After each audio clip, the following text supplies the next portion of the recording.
para kang nakatingin sa graffiti na galing sa multiverse. Hindi mo agad iisipin na galing street scene to kasi sobrang high-tech. Parang glitch na gumagalaw kahit static. Si Felipe Pantone, isang Argentinian Spanish artist na kilala sa futuristic style. Imagine geometric shapes, gradients, typography, chrome, at UV light reactive paints. Parang pinagsama ang graffiti, tech aesthetics, at kinetic energy. Mula sa pader hanggang sa sculpture, pati motion art ginawa niya. Card designs, kinetic installations, lahat may galaw kahit hindi gumagalaw. At alam mo ang galing, kahit hyper-modern yung art niya, gamit niya pa rin minsan ay traditional tools. Airbrush, masking tape, roller, walang AI, manual lahat. Talagang handcrafted glitch art. Kaya anong lesson natin dito? So si Felipe Pantone, hindi takot sumabay sa bilis ng mundo. Pero hindi niya binitawan ang roots niya. Ang message niya ay malinaw. Kung nagbago ang mundo, edi samahan mo, lampasan mo pa. Make your art evolve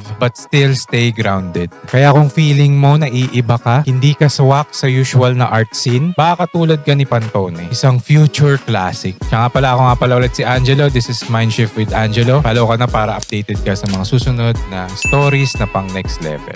See you in the next video. Bye-bye.